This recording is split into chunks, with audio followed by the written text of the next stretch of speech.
चलो इसके बाद एक और पॉइंट याद रखेंगे हम लोग, नोट लिख के फिर से इसको, कि अभी हमें इतना पता था कि अगर कोई फंक्शन डिफरेंशिएबल है इसका मतलब वो कंटिन्यूअस होगा ही, फिक्स है। अगर कोई फंक्शन डिफरेंशिएबल है at x is equal to a तो वो कंटिन्यूअस होगा ही उस पॉइंट पे। लेकिन इसी का वाइसे वर्सा नॉन डिफरेंशिएबल है तो हमने बोला था उस समय हो सकता है कंटिन्यूअस हो या हो सकता है डिसकंटिन्यूअस हो, कुछ भी हो सकता है। लेकिन इस केस में भी बोला जा सकता है। अब वो कैसे बोला जा सकता है उसको देखते हैं। सोचो नॉन डिफरेंशिएबल है कोई फंक्शन, इसका मतलब क्या है कि limit x is tending towards A F x minus f a divided by x minus A does not exist. ये वाला चीज डज नॉट एग्जिस्ट है, इसका मतलब फंक्शन कैसा है, नॉन डिफरेंशिएबल है। अब सोचो किसी लिमिट को एग्जिस्ट नहीं करने का हजारों रीजन हो सकता है। क्या क्या रीजन हो सकता है, एल एच डी निकाला गया at x is equal to a, finite value आया। आर एच डी भी निकाला गया at x is equal to a, finite value आया। But both are not equal, L H D is not equal to R H D आ गया, दोनों finite आया लेकिन दोनों अनइक्वल आ गया। ये एक रीजन हो सकता है, लिमिट एग्जिस्ट नहीं कर रहा है। या फिर ऐसा हो सकता है कि L H D at x is equal to a आया फाइनाइट, लेकिन आर एच डी उस समय पे आया ही नहीं।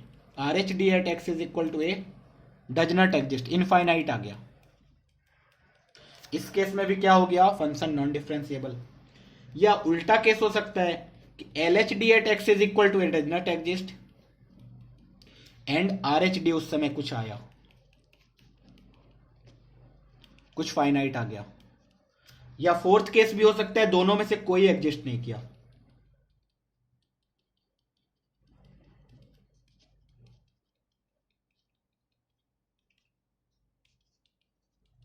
ठीक है, ये चार पॉसिबिलिटी है कि एल एच डी तो आया फाइनाइट, आर एच डी भी आया फाइनाइट, लेकिन दोनों में से दोनों इक्वल नहीं आया, तो क्या हो गया, non differentiable. L H D finite आया लेकिन R H D does not exist आ गया, उस टाइम पे भी कैसा हो गया function, non differentiable. L H D does not exist आया, आर एच डी फाइनाइट आया, उस टाइम पे भी नॉन डिफरेंशिएबल। या नहीं तो दोनों में से कोई भी फाइनाइट नहीं आया, दोनों डज नॉट एग्जिस्ट आ गया, तो उस समय भी फंक्शन नॉन डिफरेंशिएबल। तो नॉन डिफरेंशिएबिलिटी का ये चार में से कुछ भी रीजन हो सकता है।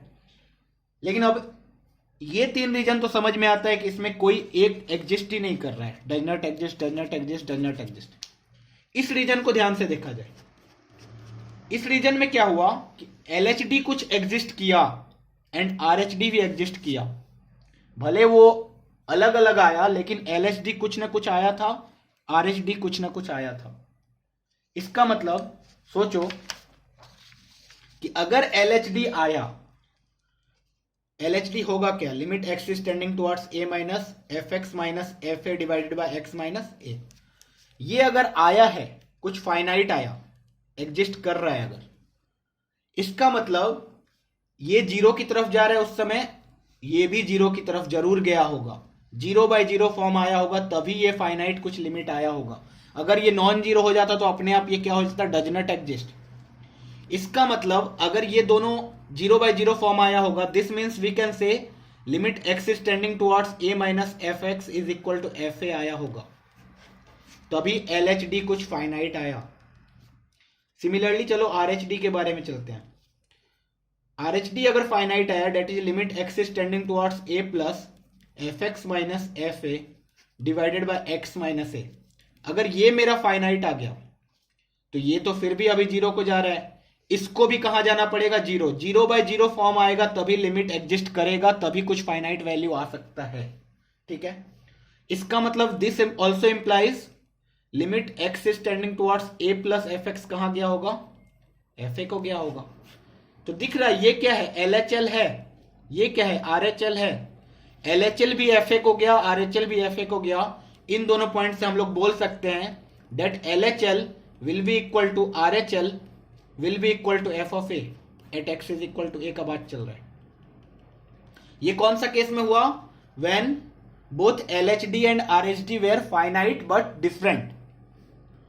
तो इससे यह पता चला कि अगर कोई फंक्शन नॉन डिफरेंशिएबल है लेकिन उसका RHD कैलकुलेट किया गया, वो कुछ फाइनाइट वैल्यू आ गया, LHD कैलकुलेट किया गया, वो भी एक फाइनाइट वैल्यू आ गया, भले दोनों इक्वल नहीं आया। एग्जांपल, RHD कैलकुलेट किया 2 आ गया, LHD कैलकुलेट किया 5 आ गया, तो फंक्शन कैसा है? नॉन डिफरेंशिएबल है।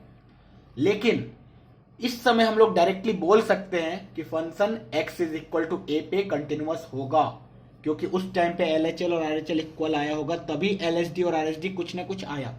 ठीक है, तो इस पॉइंट को बहुत अच्छी तरीके से हम लोग लिख लेते हैं। क्या? कि if LHD and RHD both exist, ठीक है, then irrespective of their values, LHL will always be equal to RHL will always be equal to f of a, x is equal to a का बात चल रहा है, that is fx is continuous at that point।